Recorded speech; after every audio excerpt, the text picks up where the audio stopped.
지난 시간에 사역자가 말씀에 사로잡힐 때 나타나는 현상에 대해서 한번 살펴봤습니다. 복습하는 의미에서 다시 한번 잠깐 살펴보도록 하겠습니다. 사역자가 말씀에 사로잡히게 될 때 사역자가 복음에만 집중하게 됩니다. 말씀에만 사로잡히죠. 그래서 바울이 곧 스스로 고백하듯이 이 전도는 미련한 것입니다.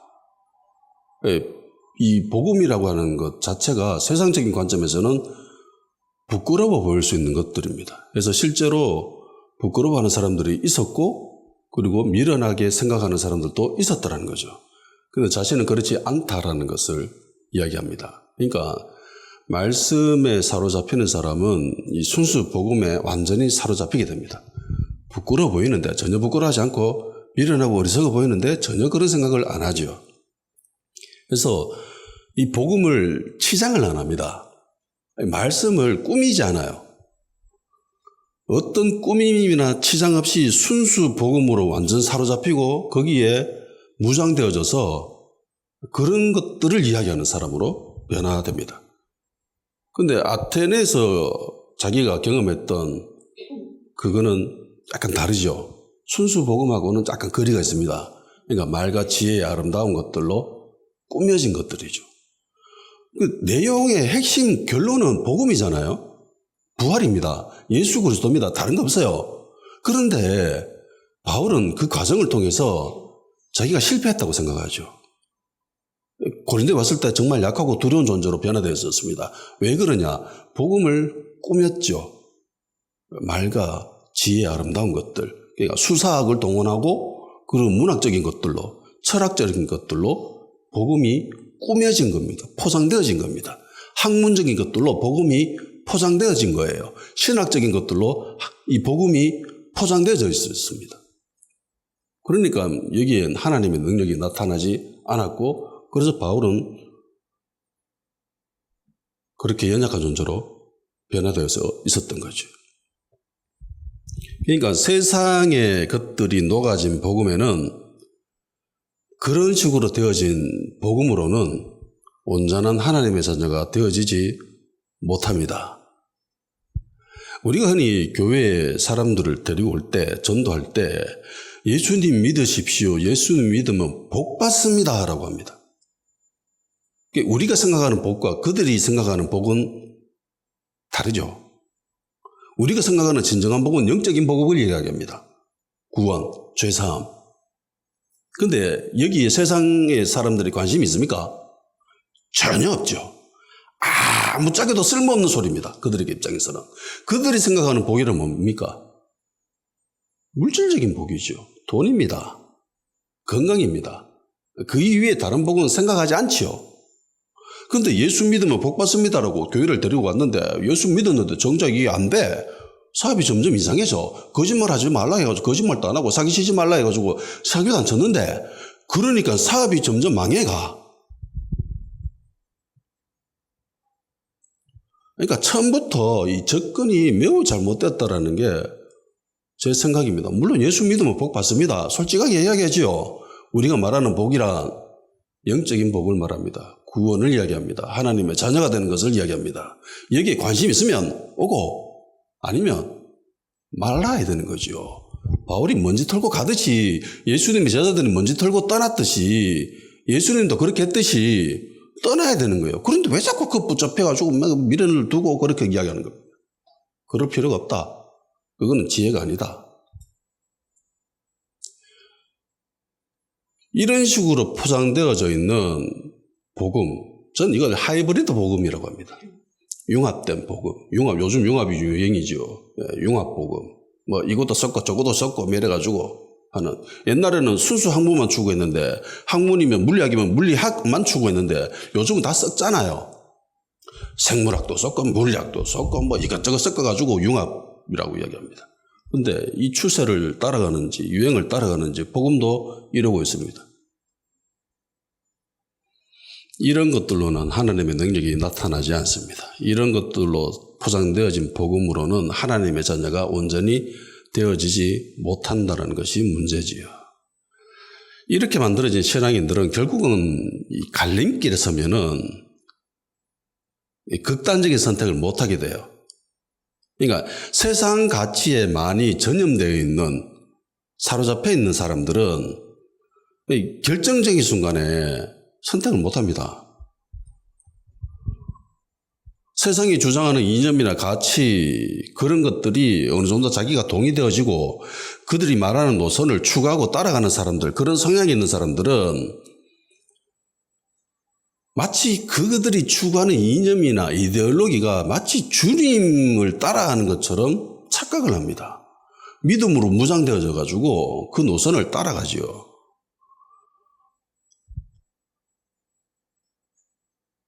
대한민국 교회가 진짜 문제입니다. 제가 볼 때는.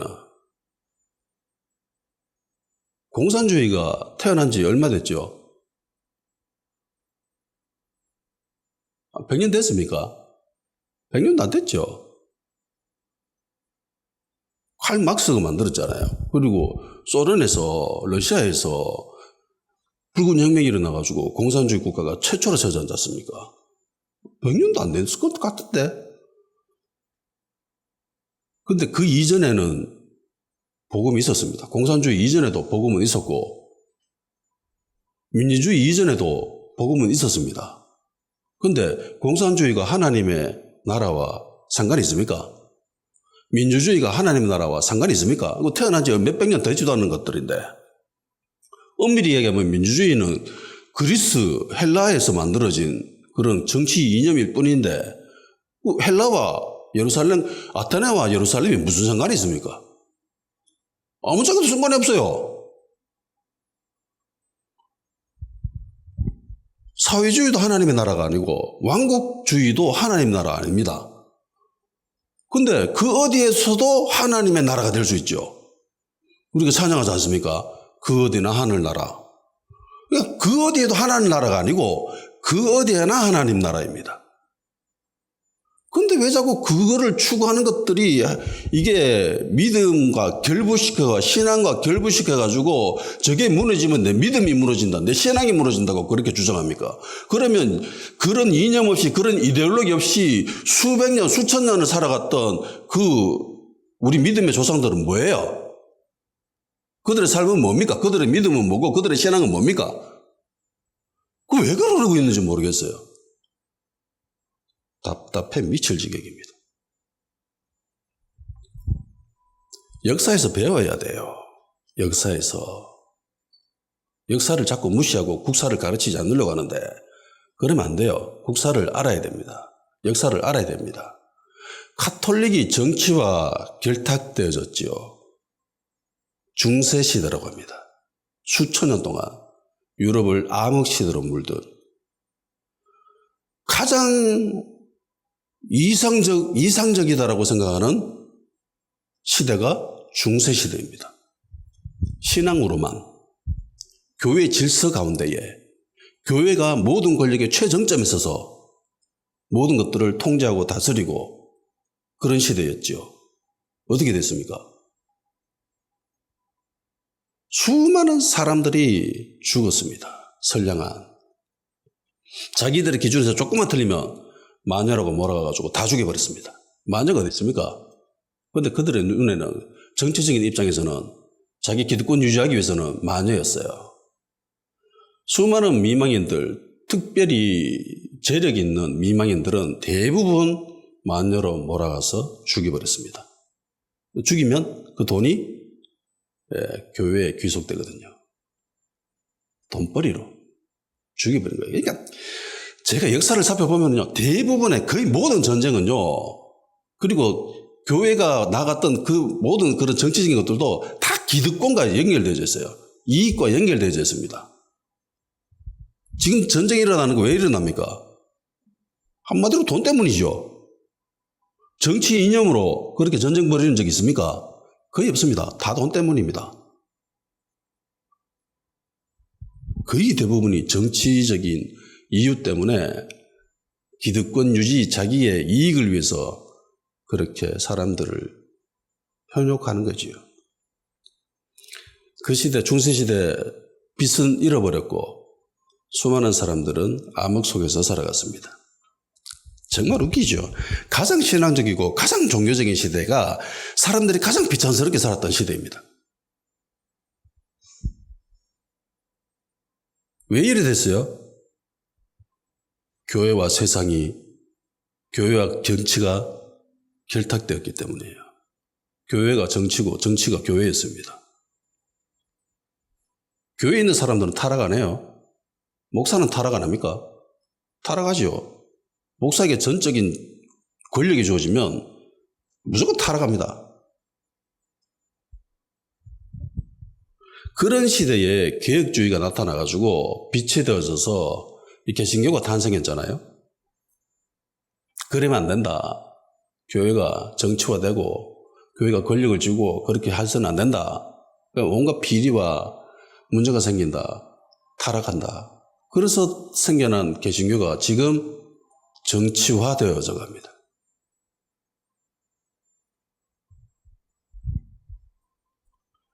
정치책과 어떤 특별한 노선이 주님의 뜻이라고 주장하는 사람들이 등장하죠. 순수 복음이 아니라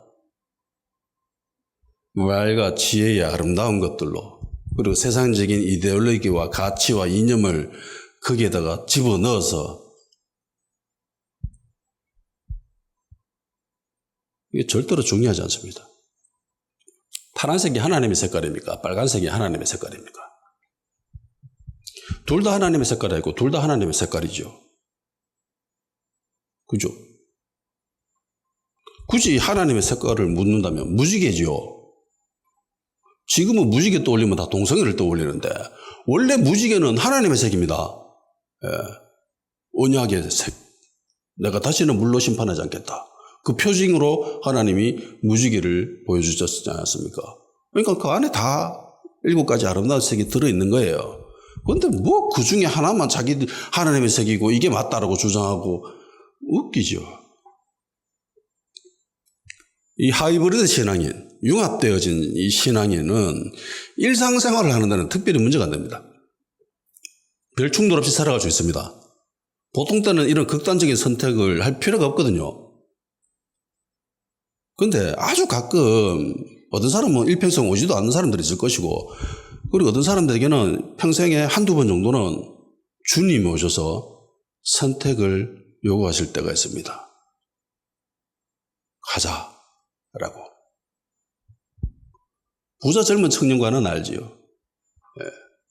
선생님이요, 내가 영생을 얻기 위해서는 어떻게 해야 됩니까? 예수님이 이런저런 이야기해서 칭찬하다가 마지막에 하신 말씀, 네가 가진 모든 재산을 다 팔고 가난한 사람들에게 나눠주고 그리고 나를 따라온나. 예. 평생에 한 번이었을 겁니다. 근데 못 따라가죠. 예. 세상의 모든 것들을 포기하고 주님을 따라가야 되는데 내려놓지 못합니다. 세상의 것들이 좋았거든요. 돈이 좋았거든요. 그러니까 세상 것에 비중을 두게 되면은 평상시는 별 상관이 없습니다. 표가 안 나요. 근데 어떤 결정적인 때에 그때는 선택을 못 해요. 주저합니다. 아니면 내려놓습니다. 뒤돌아가 버립니다. 그러니까 교회 안에도 진짜가 있고 가짜가 있지요. 이건 예수님이 이야기하신 겁니다. 곡식과 가라지. 이 곡식과 가라지가 한 밭에 있었대요. 예. 밭에 있었는데 가라지가 어느 날 생겨가지고 이게 곡식 양분을 쪽쪽쪽 빨아먹는 거야. 그래서 종이 와가 보고, 주인님 저기 가라지가 있는데요 라고 이야기합니다.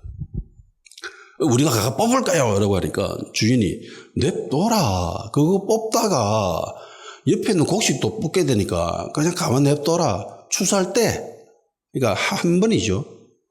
평생 한 번 추수할 때 그때 곡식은 곡간에 집어넣고 가라지는 불살라 버릴 거야 라고 합니다.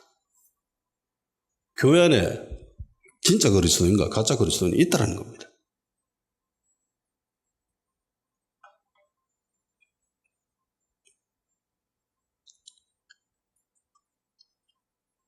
추수 때가 오기 전까지는 동일하게 취급받습니다. 누구한테요? 예수님한테. 이런 경향성은 성경 곳곳에 나타납니다.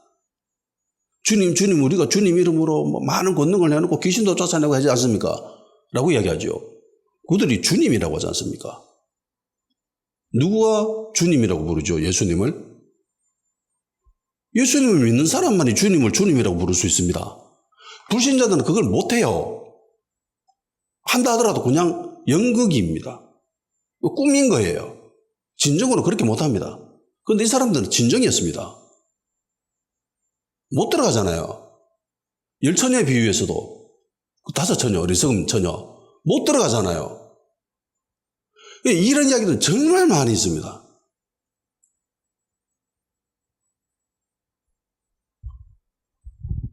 추수 때까지는 동일하게 취급해요. 근데 특별한 몇몇 사람들은 그게 보이죠. 여기 나오는 종처럼 종들이 보고 와가지고 주인한테 이야기하잖아요. 저 가라지 있는데요. 저 우리 뽑을까요? 그렇게 이야기합니다. 나머지 사람들은 그걸 모를 수 있어요. 그런데 특별한 몇몇 사람들은 그게 보여요. 저거 가라지다. 근데 그거 보인다고 뽑으면 돼요, 안 돼요? 안 된다는 겁니다. 교회 안에 영 안에 열려있는 사람들이 있습니다. 특별한 은사를 받아가지고 그런 사람들이 보이는 사람들이 있어요. 저거 가짜다. 저거 흉내낸다. 저거 연극한다. 이러면서 보여요. 저도 그게 보여요.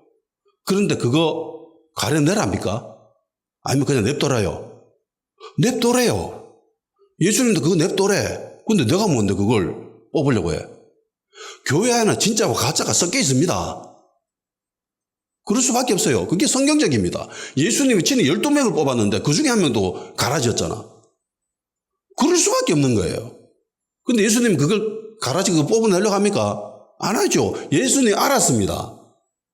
알면도 불구하고 그냥 내비두시죠. 마지막 때까지. 내비둬야 되는 거야. 교회 안에 그런 애가 있는 게 정상입니다. 가짜가 있는 게 정상이고 사기꾼이 있는 게 정상입니다. 근데 그거 보인다고 뽑아서는 안 돼요. 냅둬야 되는 겁니다. 그냥 서로 공존하는 거예요. 그러다가 잘 되면 변화될 수 있잖아요. 충분히 회개하고 나도 변화됐는데 예수 믿는 사람들 그렇게 핍박하고 형이 방에서 무릎 꿇고 기도하고 있는데 뒤에서 똥침 찔렀던 사람이 접니다. 그런데 저도 예수님 믿고 변화되었잖아요. 가능하다라는 겁니다. 그러니까 뽑으려고 해서는 안 됩니다. 이게 교회 다니는 사람들에게 주는 충격은 내가 가짜일 수도 있다. 내가 가라지일 수도 있다. 라는 생각을 한 번쯤은 해야 됩니다. 나는 예수님 믿었으니까 무조건 천국 가 라고 하는 사람들이 보이는 그런 추잡스러운 행태들이 얼마나 많아요. 믿음의 사람으로 도저히 인식될 수 없는 사람인데 천국이 갈 수는 없을 거다. 저 사람이 무슨 그리스도인이라고 생각이 들 수밖에 없는 그런 무자비하고 잔악한 사람인데도 불구하고 자기는 예수님 믿으니까 무조건 천국 간다고 생각하는 사람들이 좀 많이 봤습니다. 질문해야 돼. 한 번 구원이 영원한 구원이라고 이야기하는 그건 맞아요. 그런데 스스로 진작에 한번 고민해 봐야 돼. 내가 과연 주님을 제대로 믿는 건가? 내 신앙이 내 믿음이 이게 제대로 되어 있는 건가? 테스트 해봐야 되고 시험을 해봐야 돼요. 그 기준이 어디 있는가? 말씀에 있다는 겁니다. 말씀에 반응하는 사람이요 진짜입니다. 목사님 말 잘 듣는 게 아니라 교회 생활 잘하는 게 아니라 말씀에 반응하는 사람이 진짜예요. 기도했는데 뭐 봤다 뭐 환상 가운데 뭐 했다 이러면서 그거 따라하는 사람이 아니라 은사가 아니라 말씀입니다. 오직 유일한 기준은 말씀밖에 없습니다. 말씀에 반응하는 사람이 진짜고 말씀에 반응하지 않고 말씀 이외의 것들에 반응하는 사람들 목사님 말 잘 듣고 목사라고 무조건 하나님 말씀만 합니까? 이 사람은 천지빛깔인데 저러다가 이단으로 가는 사람들도 많았는데 이단과 이단이 아닌 그 기준이 어디예요? 말씀이잖아요. 기도입니까? 그들이 기도 더 많이 합니다. 은사입니까? 그들이 은사 더 많이 나타나요. 오직 말씀입니다. 말씀에 사로잡힐 때 그 이외의 것들을 하나님이 덤으로 주십니다. 선물이잖아요. 예수님도 선물이다 이야기했습니다. 바울도 선물이다. 은사는. 선물 받으면 좋고 뭐 안 받아도 별 상관이 없는 거야. 제일 큰 선물 받았잖아요. 구원. 그러니까 미련하지만 말씀에만 반응하는 사람이 참 그리스도인입니다. 이런 그리스도인이 되기를 주 예수 이름으로 축원합니다. 두 번째 나타나는 현상이죠. 대적이 나타난다고 했습니다. 비방하고 공격하는 사람들이 등장합니다. 그런데 희한하게 아테네에서는 비방하고 공격하는 사람이 없었습니다. 비웃었죠. 비웃는 거랑 완전 다르죠. 차원이 다릅니다. 예. 세상의 지혜와 아름다운 것들로 포장되어서 드러나는 그 복음, 말씀에는 특별히 공격하지 않아요. 왜냐하면은 세상적인 관점에서 봐도 괜찮아 보이거든. 세상적인 관점에 사로잡힌 사람들이 봤을 때도 좀 괜찮네 라고 생각되어지고 뭐 믿는 사람들 입장에서도 뭐 어느 정도는 수용할 수 있네 이러면서 양쪽에서도 다 공격당하지 않습니다. 오히려 호의를 가지는 사람들도 있지요. 우리 이야기하고 우리 상황을 안단 말이야 이러면서 내 스타일을 알아 이러면서 좋아하죠. 근데 신실한 열매는 맺어지지 않습니다. 여기서 이렇게 하면 꼭 이상하게 해석하는 사람들이 있어가지고 이야기를 합니다. 비방당하고 공격당한다고 그것이 무조건 하나님의 길을 간다라는 것은 아닙니다. 사이비들도 이단들도 공격당하죠. 비방당합니다. 그런데 이들이 하는 말이 그런 것들이에요. 봐라 우리가 진리의 길을 가니까 이렇게 핍박받는다 아이가 이러면서 자랑스럽게 얘기합니다. 실제로 그래요. 제가 들었습니다. 자기들이 진리니까 자기들이 하나님의 길을 가니까 이건 예수님이 핍박받았을 때 우리도 당연히 핍박받는다 이러면서 그런 헛소리를 하고 있습니다. 그야말로 헛소리죠. 그러니까 핍박당함과 핍박당하지 않음, 공격당함과 공격당하지 않음, 대적자가 등장하느냐 등장하지 않느냐가 기준이 되어서는 안 된다는 겁니다. 그럼 뭐냐? 말씀입니다. 이것도. 말씀만 선포되어졌을 때에 그 말씀에 대응하면서 대적하고 비방하고 공격하는 사람들이 그게 진짜죠.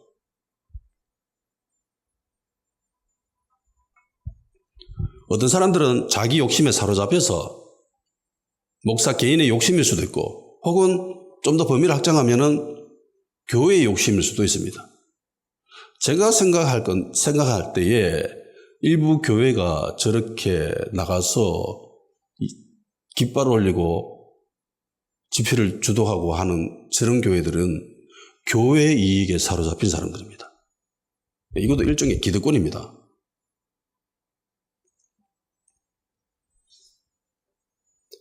잘 봐야 됩니다. 공격하는 자들이 무엇을 공격하는가? 말씀을 공격하는가? 아니면 말씀 이외에 다른 것들을 공격하는가? 그걸 기준으로 삼아야 되는 겁니다. 말씀만 주장하고 그 말씀에 반응해서 말씀으로만 움직이는데 대적자들이 등장해서 비방하고 공격한다. 그럼 그거 진짜지요. 그래서 이어서 등장하는 게 세 번째 현상이지요. 이게 대적자들이 등장한다고 공격하는 사람들이 등장한다고 위축되거나 두려워하지 않습니다. 여전히 자기 위치를 지키죠. 물러나지 않습니다. 한마디로 쫄지 않아요. 그들이 두려워하는 것은 하나님 말씀대로 하지 않을 때죠. 그러면은 하나님의 능력이 나타나지 않기 때문에 자기가 약해지고 두려워하는 존재가 되어지는 걸 알기 때문에. 그래서 이들은 하나님만 두려워하고 하나님만 따라갑니다. 대적하는 자들이 등장할 때 바울의 모습을 한번 보십시오. 단호하지요. 아주 명쾌하고 명확합니다. 군더더기가 없습니다. 타협하지 않습니다. 굉장히 냉정합니다. 그들의 기분을 맞춰주거나 뭐 이러지 전혀 않죠. 6절에 그들이 대적하여 비방한 것을 바울이 옷을 털면서 이르되 너희 피가 너희 머리에게 돌아갈 것이요 나는 깨끗한 자라 이후에는 이방인이라고 하기라 하면서 탁 털어버리고 가버리니 전혀 미련 없이. 대적하는 자들을 향해서 저주해버리죠. 전혀 미련 두지 않고 뒤돌아보지 않고 떠나버립니다. 그래서 이제 사역의 중심층이 회당 바로 옆집에 있었던 디도 유스도의 집으로 옮겨집니다. 그러니까 디도 유스도의 집이 고린도 교회가 돼요. 예배당이 됩니다. 디도 유스도는 로마 시민권이면서 이방인입니다. 이 사람은 유대인이 아니에요. 근데 유대교 신자지요. 하나님을 경외한다고 했으니까. 유대교 신자인데 이방인이었고 로마 시민권자였습니다. 얼마나 이 사람의 믿음이 돈독한지 우리 집에 와서 교회를 세웁시다 라고 된 거예요. 말 그대로 바울이 이방인에게로 간 거죠. 예, 이방인의 집이니까. 그리고 성경은 이곳에서 회당장 그리스도가 그리고 그 집안 모든 식구들이 세례를 받았다고 합니다. 회당장입니다. 회당장은 주로 지역사회에서 명망 있는 그런 장로들 중에 한 명을 선택해서 회당장으로 삼습니다.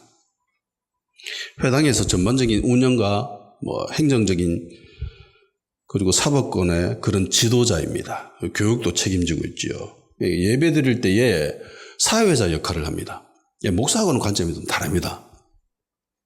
목사는 개교의 최고 위치에 있으면서 모든 권한을 가지고 있는 사람이죠. 최고 권력자입니다. 그런데 회당장은 안 그래요. 약간 의장항이랑 비슷한 그런 사회 보고 자기 임기 안에서 보통 임기가 1년 정도 합니다. 어떤 경우는 연임할 수도 있고 어떤 때는 종신적인 그런 형태를 띠는 회당도 있지만 대부분 1년 주기로 이렇게 선출해 갑니다. 자기가 맡은 임기 동안 그런 사법적인, 행정적인, 종교적인 그런 모든 것들을 관할하면서 해나가죠. 교회 목사만큼은 아니지만 유대교를 믿는 사람들 입장에서 볼 때에 회당에서 가장 중심적인 역할을 하는 사람은 회당장이지요. 그 사람이 가장 책임자고 권한이 있고. 근데 이런 회당장인 그리스도가 예수님을 믿어요. 근데 회당에 있는 대부분의 사람들은 바울을 배척합니다. 바울을 대적해요. 그래서 바울이 떠났잖아요. 그러니까 바울은 자진해서 쫓겨난 거예요. 회당을 버렸습니다. 저주해버리고 가버리죠. 그러니까 다시는 회당에 기회가 없는 거예요. 이 유대인들도, 회당에 있는 유대인들도 바울은 이제 완전 포기된 사람이고, 바울 입장에서도 회당에 있는 사람들은 완전 포기된 그런 입장입니다. 완전 선을 그어버렸잖아요. 너희 피가 너희에게로 돌아간다. 나는 전혀 상관없다. 난 책임 없다. 그러면서 떠나버렸잖아요. 그러니까 지극히 소수만이 바울을 따랐습니다. 예수님 믿고. 근데 그 중심에는 디도 유스도가 있었고 그리고 그리스도가 있었습니다. 회당장인. 주님을 믿고 바울을 따름으로 인해서 회당장인 그리스도가 이때까지 누렸던 그 엄청나게 많은 유익이 한순간에 다 날아갑니다. 명예직이거든요. 특별히 돈을 받거나 이러지 않습니다. 왜냐하면은 그 장로로 선출되는 그 장로 후보군 자체가 이미 굉장히 명성 있는 사람들, 지위 높은 사람들, 덕망이 있는 사람들, 경제적으로 좀 더 풍요한 사람들입니다. 그러니까 이거는 나이 든 사람들은 내가 한번 회당장은 한번 해봐야지 이게 그냥 소원인 거예요. 그리고 누리는 책임, 권한 이런 것도 엄청나게 많았고, 그러니까 주어지는 명예가 엄청나게 많았습니다. 우리는 돈이 전부라고 하면서 사람들이 무조건 돈을 추구할 것이다라고 생각하는데 실상은요 명예를 추구합니다. 사람들이 돈 많은 사람들이 최종적으로 하는 게 뭡니까? 명예입니다. 명예예요. 돈보다 더 높은 곳에 있는 것이 명예입니다. 그 영광이라고 하는 거. 하나님 같은 그런 기분을 느낄 만한 어느 정도 돈을 가지고 있고 재력은 있는 사람들이 마지막으로 추구하는 것들이 그 대부분 명예직이거든요. 근데 회당 장인 이 그르스보는 이거를 모두 다 내려놔야 돼요. 그러니까 쫓겨났습니다. 발과 같이. 회당에서. 주님의 제자들이 모든 것을 포기하고 주님을 따랐듯이 회당 장인 그리스도도 바울을 따라가는 순간 모든 유익이 사라집니다. 지역사회에서 누렸던 그 모든 영향력들. 근데 이때부터 사람들 손가락질하기 시작하죠. 자, 예수 믿는단다. 예수쟁이 됐단다. 이러면서. 자, 미쳤다. 이러면서. 손가락질 받는 사람으로 바뀌어요. 그럼에도 불구하고 주님을 믿고 바울을 따라갔습니다. 17절에 보면 회당장이 소스대노로 바뀌어 있죠. 그게 그리스도가 쫓겨났다는 거예요. 박탈당했다는 겁니다. 회당장 직분을. 주님을 선택하는 것은요, 선택한다는 것은 세상에 있는 모든 것들을 포기한다는 뜻입니다. 동시에 주님을 선택한다는 것은 세상에 있는 모든 것들을 누린다는 뜻입니다. 왜냐? 주님 안에 그 모든 것들이 있잖아요. 주님이 세상의 모든 것들을 만드셨습니다. 창조주이십니다. 그래서 세상의 모든 것들을 내려놓는다는 것은 세상의 모든 것을 주님 안에서 누린다라는 뜻이죠. 주님 한 분을 선택함으로 만족하고 주님 한 분을 따르는 것이 무엇보다 큰 기쁨이 되는 것입니다. 세상이 주는 그 모든 기쁨보다 더 큰 것이 주님을 따름으로 오는 기쁨입니다. 그런 기쁨을 누리는 여러분이 되기를 축원합니다. 이제 어느 날 밤에 환상이 나타납니다. 바울이. 예수님이 나타나셨습니다. 그래서 바울에게 말씀하세요. 사람들은 바울이 환상을 많이 경험해 왔을 것이다 라고 생각을 합니다. 그런데 실상 바울은 그렇게 많이 경험하지는 않았습니다. 그리고 바울이 환상을 경험한다 하더라도 이걸 자랑스럽게 떠벌리지는 않아요. 그 셋째 안을 이야기할 때는 마치 자기가 아닌 것처럼 이야기하잖아요. 자기 자신인데. 누가 봐도 바울인데. 근데 자기가 아닌 것처럼 포장해서 이야기합니다. 부득불 이야기한다고 하죠. 내가 할 수 없어 이야기한다고 합니다. 그러니까 많은 환상을 경험했다 하더라도 그 환상을 비중을 두지 않아요. 바울은.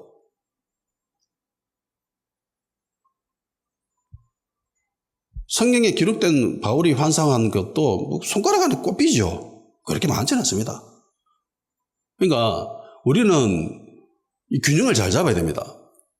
환상을 절대로 무시해서도 안 됩니다.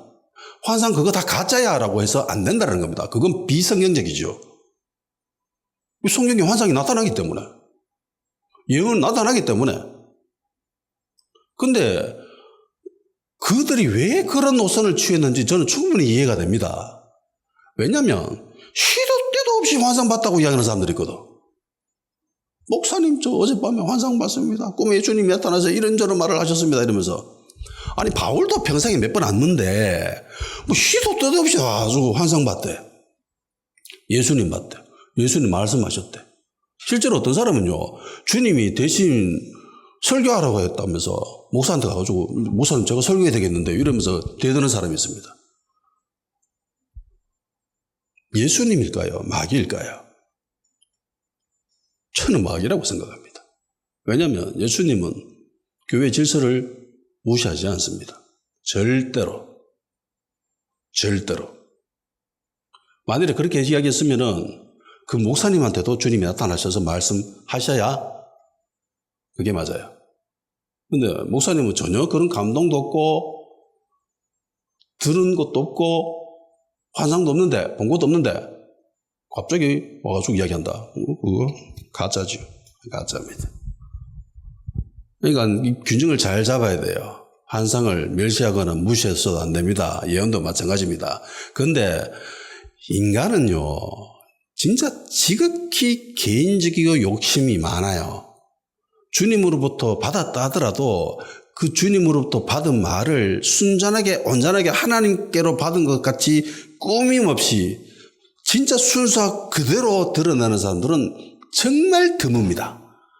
다 묻어가 있어요. 지 욕심에 묻어가 있고 뭐 이것저것 포장되어져 가지고 그래서 끄집어냅니다. 그래서 이것 때문에 교회가 너무 힘들어지니까, 질서가 무너지니까 아예 못하게 하는 거죠. 이해는 됩니다. 근데 그럼에도 불구하고 그냥 그들을 잘 가르쳐야 돼요. 예. 바울이 선교팀들이 예수님 믿게 하고 난 뒤부터 뭐합니까? 계속 말씀 가르치잖아요. 그것처럼 말씀을 가르쳐야 돼요. 그들도 잘 모르니까, 이게 분별이 안 되니까. 환상 나타나고 예수님 나타나가지고 말씀하시는데 이게 진짜인지 똥인지 된장인지 구분이 안 되는 거잖아요. 그러면 가르쳐 줘야 돼요, 목사가. 이런 거 봤다고 하는데 이런 것들은 진짜가 아니다. 왜? 말씀이 이야기하는 것과 완전 결이 다르다. 네가 이야기하고 있는 것은, 네가 봤다라고 하는 것은 그건 사단일 확률이 많다. 왜? 말씀이 이야기하는 부분과 정면으로 배치되면서 이야기하는 것들인데 그게 어떻게 주님이 이야기하신 거라고 이야기할 수 있습니까? 우리의 유일한 기준은 성경인데 성경과 다른 것들을 이야기하는데 그걸 어떻게 받아들여요? 예수님 할아버지 와도 안 되는 거예요, 그거는.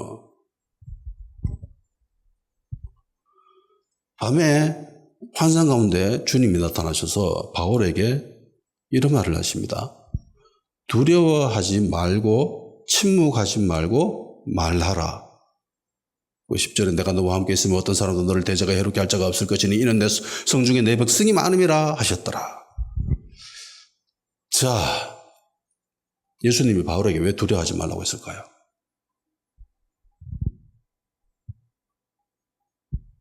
단순하죠. 답은 너무나 명확합니다. 바울이 지금 어떤 상태예요? 두려워하는 상태죠. 무서워하고 있습니다. 혹은 그 상태로 얼마든지 돌아갈 수 있는 확률이 많다. 얘 자칫 잘못하면 그 상태에 빠지겠다 싶은 그때에 두려워하지 말라라고 이야기하죠. 전혀 두려워하지 않는데 두려워하지 말라고 하는 게 이게 말이 안 되잖아요. 지금 바울은 두려워하는 상태로 빠져들기 전이거나 혹은 두려워하는 상태에 있다라는 겁니다. 근데 이게 또 이상하잖아요. 말씀에 완전 사로잡히면 담대해지지 않습니까? 두려워하지 않게 되잖아요. 이거 어떻게 상충되어지지 않고 해석이 되어질까? 우선 바울이 고린도에 제일 처음 왔을 때 바울의 상태가 이런 상태죠. 약하고 심히 떨었다. 이게 두려운 상태로 되어져 있었습니다. 근데 실레와 디모데가 와서 같이 사역하면서 온전히 말씀 사역으로 전적으로 빠져들 때에 이때 이제 말씀이 완전히 사로잡히게 되죠. 그리고 굉장히 사람이 담대해집니다. 유대인들을 향해서 막 저주를 퍼붓고 회당을 떠나버릴 정도로 아주 담대해진 바울의 모습을 발견할 수 있습니다. 그런데 이게 완전히 치유된 건 아니에요. 제가 생각할 때 그렇습니다. 자, 한번 보십시오. 바울이 자기 동족인 유대인들을 얼마나 끔찍하게 사랑하는지 알 수 있죠.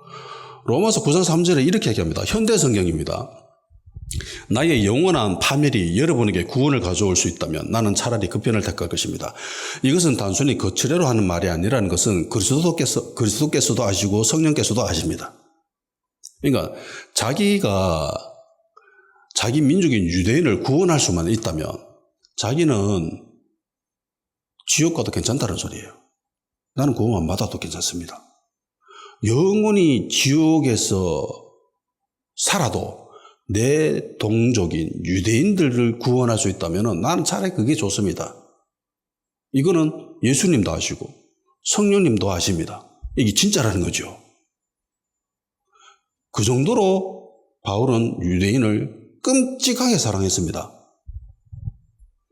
보통 인간이라면 절대로 이해할 수 없는 그런 수준이에요, 바울은. 근데 이런 바울이 고린도 회당에서 마지막에 떠날 때 모습을 보면은 전혀 아니지요.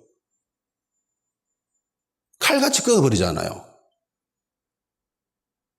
그러니까 이거는 무엇을 보여주냐면은 고린도 교회의 그 회당에 있는 유대인들이 바울을 얼마나 대적했는지, 얼마큼의 강도로 바울을 공격하고 대적했는지를 보여주는 겁니다. 여지를 둘 필요 없이 미련을 아예 둘 필요 없다. 저 도저히 가망 없다 싶을 정도의 그런 아주 강한 강도의 대적이 있었기 때문에 바울이 이렇게 하지 않았을까. 그렇기 때문에 뒤돌아 나서도 여전히 그런 힘의 강도에 눌려 있는 거예요. 야, 저 아들이 저렇게 대적하나? 그러니까 이 대적자들의 그 힘의 강도가 굉장히 강했다는 것을 알 수 있습니다. 말씀에 사로잡혀서 성령님의 도움으로 담대하게 말씀을 선포해요. 그리고 회당은 떠났습니다. 그럼에도 불구하고 바울은 제일 처음에 왔을 때부터 연약한 상태지요. 두려워하고 있었던 그런 상태입니다. 여전히 안에 내상이 있습니다. 트라우마가 남아있어 있습니다.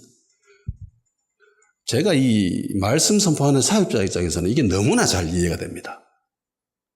너무나 잘 이해가 돼요. 성령에 사로잡혀가지고 오직 말씀만을 증거해야 되는 것이 나의 사명이다. 그래서 저는 말씀만 증거합니다. 다른 세상적인 것들을 전혀 집어넣지 않고 말씀이 이야기하는 부분들만 이야기합니다. 이게 왜 문제가 되나? 문제가 됩니다. 선지자들도 다 이렇게 해서 죽임당하고 고난당했잖아요. 그들도 말씀만 선포했습니다. 거짓 선지자는요, 사람들이 듣기 좋아하는 말을 했습니다. 저도 알아요. 이 말씀을 선포했을 때에 사람들이 어떻게 반응할 것인가, 사람들이 좋아할 것인가, 싫어할 것인가 너무나 잘 알고 있습니다. 뒷일 다 생각합니다. 아, 이렇게 하면 저 사람들, 요 사람은 저렇게 생각하고 이 사람은 저렇게 생각하시고 이 사람은 나중에 무슨 어떤 일을 하겠지 다 이해가 돼요. 그려져요. 머릿속에서. 설교할 때 알고 합니다. 저 사람들이 싫어할 걸.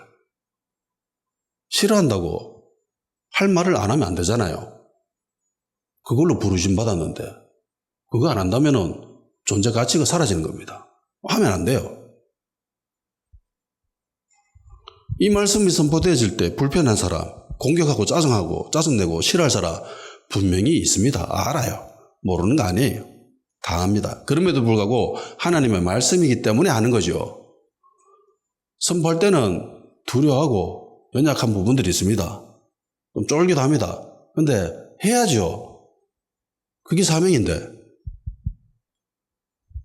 그것 때문에 부르심 받았는데. 돈이 목적이 아니기 때문에 비율을 맞출 필요가 없습니다. 사람들이 듣고 싶은 말을 하는 게 말씀 사역자들이 해야 될 일이 아니죠. 주님이 말씀하라고 하시는 것들만 이야기하는 것이 사역자들이죠. 우리는 수많은 사람들처럼 하나님의 말씀을 혼자 받아야 하고 그 순전함으로 하나님께 받은 것 같이 하나님 앞에서 그리스도 안에서 말하노라. 하나님께 받은 것처럼 그대로 전해주는 그런 상황 속에서 설교자가 설교를 하고 난 뒤에 과연 평안할까요? 제 마음이 성령님의 도움으로 선포는 합니다. 담대하게 어떤 타협도 없이 선포하고 난 뒤에 두려워합니다. 쫄아요. 괜찮겠나? 담임 목사님 또 한마디 하겠는데 저 성도 또 가가지고 또 목사님한테 뭐라고 할 건데 두려워합니다. 떨어요. 주님이 주신 평안과 평강 속에서 안전하게 안락하게 있는 게 아니에요. 담대하게 선포는 하지만은 두려워합니다. 대적자가 많은 공격자들이 많은 그런 곳에서 성령님의 도움으로 말씀이 선포되어지고 나서도 사역자는 평안하지만은 않아요. 늘 담대하지만은 않아요. 제 경험상 보면은 안 그런 척할 뿐입니다. 다 어느 정도 두려워합니다. 괜찮겠나? 별일 없을까? 어떤 사람도 이야기하죠. 아니 하나님의 사람이 그러면 됩니까? 사역자가 그러면 됩니까? 어떤 상황 속에서도 담대하게 말씀 선포하고 목에 칼이 들어와도 계속 그렇게 있어야지. 그래 쫄고 두려워해서 됩니까? 물론 안 되죠.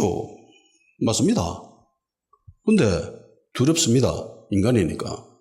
주님도 위기의 때에 두려워하시잖아요. 겟세마네 동산에서 예수님 웬만하면 좀 이거 잔 좀 채워주시지요 라고 하나님께 간구하지 않습니까? 예수님도 그런 마음이 있는데 우리도 그런 마음이 있습니다. 그런 마음이 있다고 그게 안 한다는 게 아니잖아요. 그거 하고 난 뒤에 두려워하는 거예요. 좀 쪼는 거예요. 엘리야가 어느 날 갑자기 나타나가지고 이스라엘에 이렇게 선포합니다. 내가 다음에 이야기할 때까지 이스라엘에 비가 안 올 거야. 가뭄이 있을 거야. 이래놓고 숨어버리죠. 숨어버립니다. 실제로 가뭄이 일어납니다. 비가 안 와요. 3년 동안. 막 숨어 다니죠. 그리 시내가 가지고 있다가 까마귀 오고 물 떨어지니까 또 이제 그 사라밧 가부댁에 가가지고 거기서 지내다가 3년쯤 되고 난 뒤에 하나님 나타나가지고 야 아합한테 가가지고 말해라. 비 올 거라고. 너희들 찾아가지요. 아합한테. 막 찾아가는데 마침 길에서 하나님을 경외하는 신실한 신하인 오바다를 만나게 됩니다. 그래서 뭐 여차저차 해가지고 결국은 아합 왕을 만나게 되지요. 만날 때에 아합 왕이 이렇게 얘기합니다. 야, 니 때문에 지금 이스라엘이 지금 개판났다. 지금 망하게 생겼다. 왜? 가뭄이 있을 거라고 엘리야가 말했기 때문에. 그래서 아합 왕이 엘리야 찾으라고 막 사람들 보내고 난리 구슬지겠거든. 근데도 못 찾아서 숨어 있었기 때문에. 하나님이 숨겨놨죠. 근데 3년 만에 더 튀어나오니까 니 때문에 지금 이스라엘 지금 망하게 됐다 이러면서.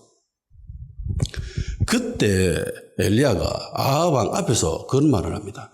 내가 아니라 당신과 당신 집안 때문에 지금 이스라엘이 망하게 된 거다. 당신들이 바알을 섬겼기 때문에 하나님을 섬기지 않고 바알을 섬겨서 그렇게 된 거다. 그러면서 대놓고 대듭니다. 그리고 이제 제시하죠. 갈멜산에서 시합 한판 벌이자. 나는 여호와를 섬기는 선지자고 그리고 바알을 섬기는 선지자 다 불러온다. 그래서 1대 450 바알 선지자 450명 여호와를 섬기는 선지자 지함자 그래가지고 그 위에 제단을 쌓고 송아지 올려놓고 야 너가 먼저 해라. 너가 먼저 기대가지고 하늘에서 불 떨어져서 이거 제단 사르면은 누가 섬기는 신이 진짜다. 누가 진짜인지 한번 테스트 해보자. 시합을 벌이죠. 하루 종일 했는데 안 돼. 바알 선지자들. 근데 자기 차례가 왔을 때에 자기가 이렇게 합니다. 거기다 물 끼얹지요. 물 퍼와가지고 막 끼얹어가지고 또랑에 물이 찰 때까지 그렇게 물을 끼얹었습니다. 그러고 안돼 기도하니까 불이 내려와서 다 살라버리죠. 다 불태워버립니다.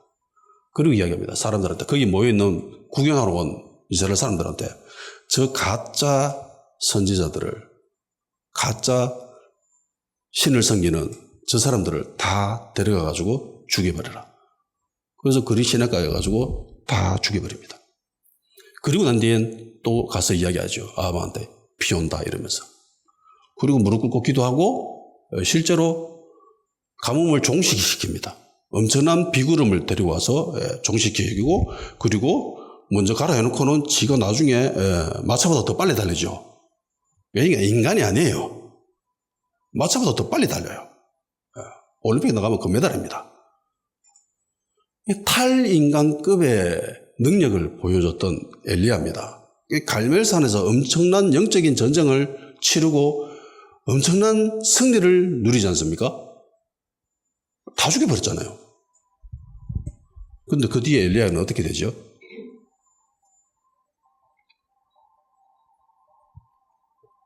열왕기상 19장 1절에서 5절까지 말씀입니다. 아합이 엘리야가 행한 모든 일과 그가 어떻게 모든 선지자를 칼로 죽였는지를 이세벨에게 말하니 이세벨이 사신을 엘리야에게 보내 이르되 내가 내일 이맘때에는 반드시 내 생명을 저 사람들 중 한 사람의 생명과 같게 하리라.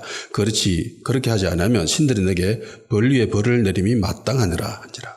그가 이 형벌을 보고 일어나 자기의 생명을 위하여 도망하여 유다에 속한 보엘사바에 이르러 자기의 사원을 그곳에 머물게 하고 자기 자신은 광야에 들어가 하룻기쯤 가서 한 로뎀나무 앉아가지고 자기 죽기를 원하여 이르되 여호와여 넉넉하니 지금 내 생명을 거두옵소서. 나는 내 조상들보다 낫지 못하나이다 하고 로뎀나무 아래서 자더니 선수가 그를 어루만져 그에게 이르되 일어나서 먹으라 하는지라. 3절 쉬운 번역에는 이렇게 되어 있습니다. 엘리야는 이 말을 듣고 무서워서 도망쳤습니다.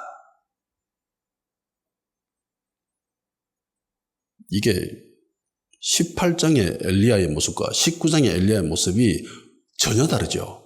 완전 다릅니다. 갈멜산에서 전쟁을 치르지 않습니까? 그러면 저거 가짜라는 게 드러났어요. 근데 이세벨이 뭐라고 합니까? 내가 신기는 신의 이름으로 너를 반드시 없애버리겠다고 합니다. 저게 가짜인 게 드러났는데 그 신을 언급하면서 내가 무조건 너 죽일게 라고 이야기합니다. 근데 엘리야가 뭐라고 하죠? 어떻게 되죠? 두려워합니다. 무서워합니다. 도망쳐요. 여기에는 수많은 이야기거리들이 있지만은 오늘 본문과 연결해서 보면은 그럴 수 있다는 겁니다. 엘리야 같은 위대한 선지자라도 그럴 수 있습니다. 아니 어떻게 엘리야가 그럴 수 있습니까? 라고 이야기하는데 그럴 수 있어요. 상황이 되면은 얼마든지 그래 될 수 있습니다. 그거 이해 못하고 그렇게 비판하는 사람들은 지가 제일 먼저 그렇게 바뀔 거야. 오히려 예수님을 외면하고 사요나라 이러면서 굿바이 나는 내 갈 길로 갈 거예요 이러면서 가버릴 사람일 확률이 높습니다. 왕도 아니잖아요. 왕비의 말입니다. 바알의 선지자가 그렇게 많았던 것도 이 이세벨 때문이거든. 왕보다 무게감이 떨어지잖아요. 왕 앞에서 그렇게 담대했었는데, 근데 이 여자, 이 왕비인 이세벨의 말 한마디에 주눅 들어가지고 무서워서 도망쳤어. 그럴 수 있다. 바울도 담대하게 회당에서 그렇게 선포를 했지만은 그 후로 바울은 두려워한 존재로 전락할 수 있습니다. 제 경험상 그럴 수 있어요. 예. 담대하게 성도들이 싫어하는 말을 막 설교 시간에 이야기는 하지만 하나님 말씀하라고 하는데 성도들이 돈을 너무 좋아해. 돈을 너무 사랑해. 그래서 돈 이야기 계속했어. 싫어하지요. 알아요, 저도. 근데 하나님 하라고 하는데 했어. 두려워합니다. 그래 하고 난 뒤에 좀 쫌이다. 혼자 와가지고 괜찮겠나 이러면서 내가 좀 심했나 이러면서.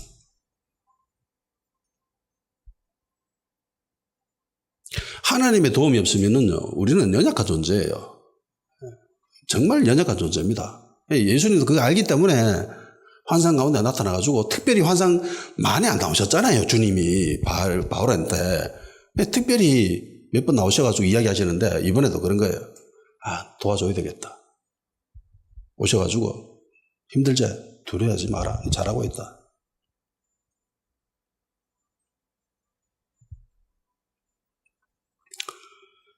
우리 그리스도인들은요 늘 강한 존재는 아닙니다. 늘 담대할 수 있는 그런 존재도 아닙니다. 하나님의 도움 없이는, 성령님의 도움 없이는 여지없이 무너질 수 있습니다. 베드로도 몇 번이나 무너지잖아요. 예수님도 그거 아셨고. 근데 예수님을 부인했다고 베드로가 예수님을 사랑하지 않았다는 건 아니잖아요. 베드로는 고백했고 예수님도 그거 아셨습니다. 근데 네 진짜니까 안다. 근데 무서워서 그랬잖아. 두려워서 그랬잖아. 그럴 수 있지. 내가 다시 기회 줄게. 다시 해봐.